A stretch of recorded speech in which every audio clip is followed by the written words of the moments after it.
എനിക്കൊരു 100% സജസ്റ്റ് ചെയ്യാൻ പറ്റുന്ന ഒരു സ്ഥാപനമാണ് ക്യൂട്ടീസ് ഇന്റർനാഷണൽ. അവരുടെ ഡീലിങ്സ് ഒക്കെ വളരെ പ്രൊഫഷണൽ ആണ്.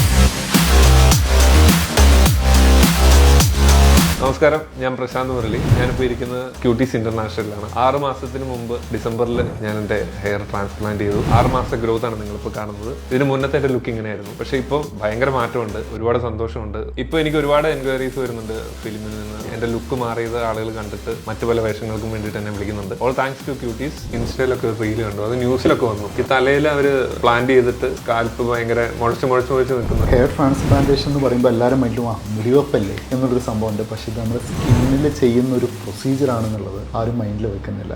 കാരണം അത് ചെയ്യുന്നതിന് മുമ്പ് നിങ്ങൾക്കിത് പറ്റുന്നതാണോ എന്നുള്ള കുറേ ടെസ്റ്റുകളെല്ലാം ചെയ്ത് നോക്കി എല്ലാം ഓക്കെ ആണെങ്കിൽ മാത്രം അതിൻ്റെ ടെസ്റ്റ് ഡോസുകൾ കൊടുത്ത് അതും ഓക്കെ ആണെങ്കിൽ മാത്രമേ ഈ പ്രൊസീജിയറിലേക്ക് മൂവ് ചെയ്യാൻ പാടുള്ളൂ. ഒന്ന്. രണ്ടാമത്തെ കാര്യം, എന്ത് പ്രൊസീജിയർ ചെയ്യുകയാണെങ്കിലും അതിൻ്റെ ടെക്നിക്കൽ ടീം മാത്രം പോരാ. ഇതൊരു സ്കിൻ പ്രൊസീജിയർ ആണെങ്കിൽ അവിടെ ഒരു ഡെർമറ്റോളജി മസ്റ്റാണ്. ഒരു ഡെർമാറ്റിക് ക്ലിനിക്കിൽ മാത്രമേ ഈ ഒരു ഹെയർ ട്രാൻസ്പ്ലാന്റേഷൻ ആയിക്കോട്ടെ ഇനി സ്കിൻ പ്രൊസീജിയർ നമ്മളെപ്പോഴും പ്ലാൻ ചെയ്യാൻ പാടുള്ളൂ. ആക്ച്വലി ഞാൻ ഇതിനു മുമ്പ് കൊടുത്തിട്ടുള്ള വീഡിയോ നിങ്ങൾ കണ്ടിട്ടുണ്ടാവും. അത് ഞാൻ കൊടുക്കണമെന്ന് ആലോചിച്ചതല്ല, ഹെയർ ട്രാൻസ്പ്ലാന്റ് ചെയ്യുന്നതിൻ്റെ പേഴ്സണൽ കാര്യം മാത്രമായിട്ടാണ് ഞാൻ കണ്ടത്. ഇതിൻ്റെ ഒരു റിസൾട്ടും ഇവിടുത്തെ ഒരു എക്സ്പീരിയൻസും എല്ലാവരും അറിയണമെന്ന് എനിക്ക് തോന്നി. If you plan to do this, go for it. Cuties is the best. Thank U.